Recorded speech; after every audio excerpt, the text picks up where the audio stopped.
Isu Rohingya kembali mencuat. Yang sebenarnya akar permasalahannya adalah status kewarganegaraan etnik Rohingya di Myanmar. Permasalahan ini kita bisa pahami ketika kita memahami 6 fase sejarah yang menjelaskan hubungan antara warga etnik Rohingya, wilayah Arakan, dan Myanmar secara keseluruhan.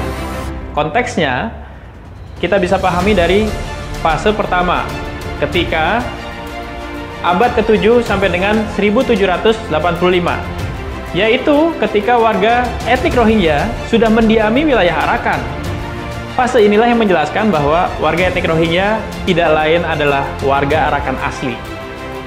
Fase kedua, 1785 sampai dengan 1825 adalah fase yang menjelaskan kenapa banyak orang mengatakan Bangladesh adalah asal dari warga etnik Rohingya.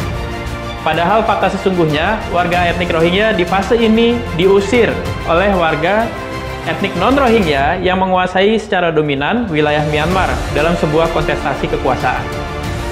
Fase ketiga adalah fase ketika penjajah Inggris datang ke wilayah Myanmar, lalu kemudian mengambil warga etnik Rohingya yang ada di Bangladesh untuk melaksanakan agenda-agenda dari penjajah Inggris. Ini terjadi ketika 1826 sampai dengan 1948. Disinilah imperialisme Inggris memanfaatkan warga etnik Rohingya untuk bertarung dengan saudaranya sendiri sesama warga Myanmar. Fase ketiga inilah yang dijadikan model oleh pemerintah rezim sekarang untuk kembali memecah antar warga Myanmar. Dan inilah yang kita propose, inilah yang harus kita bela. Tidak boleh lagi ada perpecahan antar sesama warga Myanmar. Pada fase keempat, kita bisa merasakan sebuah kondisi yang sangat ideal dan bisa dijadikan model yang dipropos oleh komunitas internasional untuk menjadi solusi permasalahan isu Rohingya terhadap pemerintah Myanmar. Yaitu fase ketika warga etnik Rohingya merasakan status kewarganegaraan penuh. Tidak ada diskriminasi, bahkan yang mereka terima sama dengan warga etnik non-Rohingya yang ada di wilayah Myanmar. Fase kelima justru menjadi fase kelam bagi warga etnik Rohingya. Karena di fase inilah warga etnik Rohingya mulai merasakan ketidakadilan. Mulai dari persekusi, diskriminasi, ketidakadilan ekonomi dirasakan oleh warga etnik Rohingya. Dan disinilah pendahuluan dari masa eksklusi. Fase kelima ini terjadi di tahun 1970 sampai dengan 1980.